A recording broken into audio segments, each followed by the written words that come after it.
Friends, मैं रोहित सिंह अभी आपके साथ बात करने वाला हूं हिमाद्री स्पेशलिटी केमिकल लिमिटेड के बारे में। जी हाँ दोस्तों, हिमाद्री स्पेशलिटी केमिकल लिमिटेड के बारे में बात करने वाला हूं, जहां पर आज के दिन उनका जो है बैलेंस शीट रिजल्ट रिलीज होता है क्वार्टर 4 रिजल्ट्स के बारे में।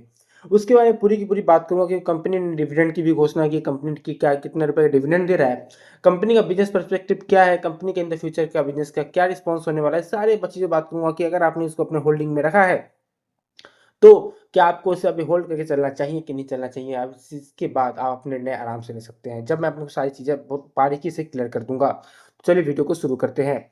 शुरू करने के बता दूं दोस्तों कि अगर आज के दिन हम देखें, आज के ट्रेडिंग सेशन के दिन जब मार्केट क्लोज होता है, तो कहीं ना कहीं पूरा दिन ही हमें देखने को मिलता है कि एक लेवल में चलता है जहां पर कंपनी वो नीचे जाती है, लेकिन फिर 538 रुपए के आसपास कंपनी अपने आप को क्लोजिंग दे देती है, जो कि लगभग 30 2% के 2% के लगभग है। ठीक है, या 0.3% के लगभग आपको देखने को मिल जाता है।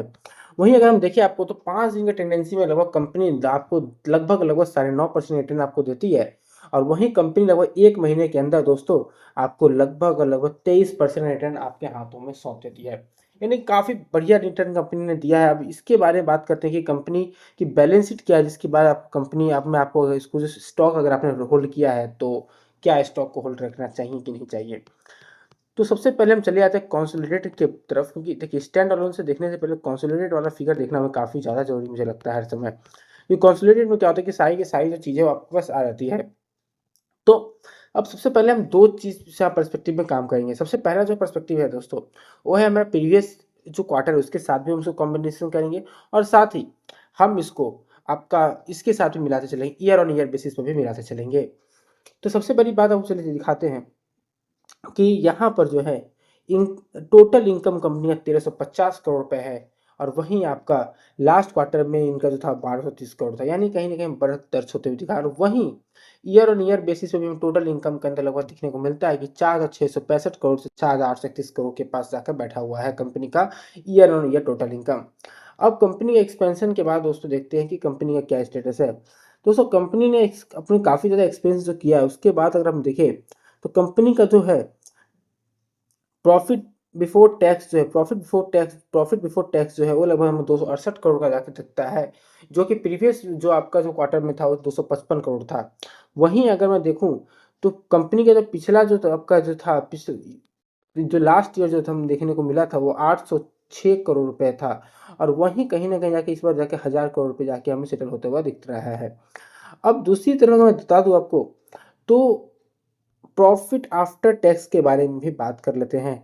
तो नेट प्रॉफिट आप पीएटी के बारे में, तो पीएटी में देखने को मिलता है 208 करोड़ रुपए।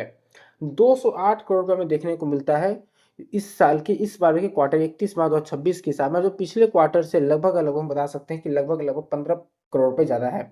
वहीं अगर मैं बात करूँ आपको ईयर ऑन ईयर बेसिस के ऊपर, तो 555 करोड़ से 755 करोड़ तक का सफर हमें देखने को मिला है, लगभग जो कि लगभग 200 करोड़ का सफर है। तो ये काफ़ी बढ़िया कंपनी ने रिस्पॉन्स किया, यहाँ पे कोई बोलने को ये नहीं है। वही कंपनी के अगर अर्निंग पर शेयर के बारे में बात करें, तो लगभग 11.26 से हमें देखने को मिलता है 15.08 के ऊपर, और 3.84 से हमें 3.98 के ऊपर जाकर देखने को मिलता है। अब आगे बढ़ते हैं, तो सबसे बड़ी बात जो है कि कंपनी का स्टैंड अलोन भी देख लेते हैं। कंपनी के स्टैंड अलोन में कंपनी क्या कर रहा है, तो क्योंकि स्टैंड अलोन को भी देख के रखना हमें काफ़ी ज़्यादा जरूरी होता है। उसके बाद बात करेंगे डिविडेंड के बारे में। तो स्टैंड अलोन में अगर बात करें, तो कंपनी का इनकम 1181 करोड़ से 1163 करोड़, यहाँ हमें थोड़ा सा जो है प्रीवियस क्वार्टर के थ्रू हमें देखने को मिलता है कम थोड़ा सा, लेकिन और साथ ही आपको जो ईयर ऑन ईयर बेसिस पे वो भी हमें देखने को मिलता है कि 4646 करोड़ से 4581 करोड़ पे, यानी कि स्टैंड अलोन में जो है कंपनी की इनकम में थोड़ा सा कमी आई है। और प्रॉफिट आफ्टर टैक्स के बारे में सीधा हम ले चलते हैं प्रॉफिट आफ्टर टैक्स के बारे में, कि प्रॉफिट आफ्टर टैक्स कंपनी क्या कहता है। प्रॉफिट आफ्टर टैक्स तो ऑब्वियस बात है कमी है, और 194 करोड़ से 185 करोड़ पिछले क्वार्टर के हिसाब से चली आई है। लेकिन जो ईयर ऑन ईयर बेसिस पे दोस्तों 558 करोड़ से अगर हमें देखने को मिलता है, 558 करोड़ से हमें 750 करोड़ तक का सफर जाते हुए दिख रहा है। तो यहाँ पे मैं बोल सकता हूँ ईयर ऑन ईयर बेसिस पे जो है कंपनी ने स्टैंड में भी काफ़ी बढ़िया किया है।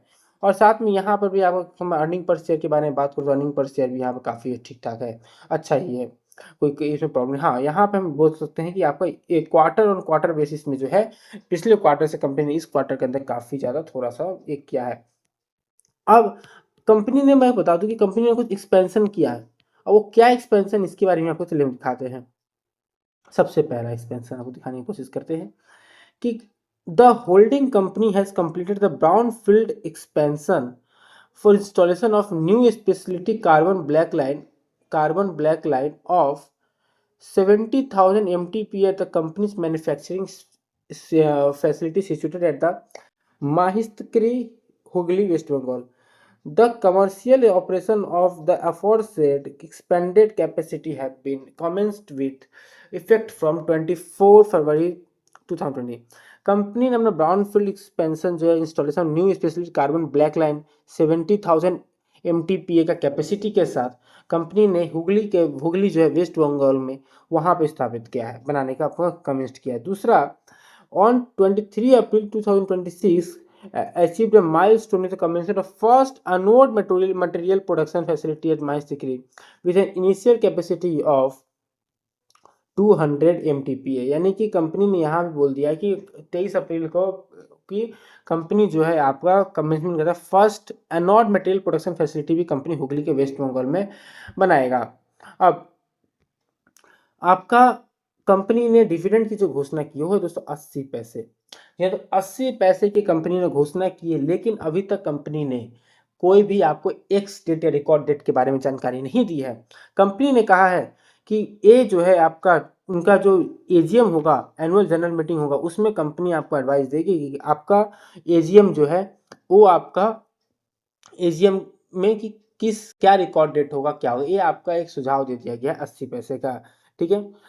Earning per share not analysed for the quarter ended 31 March 2025।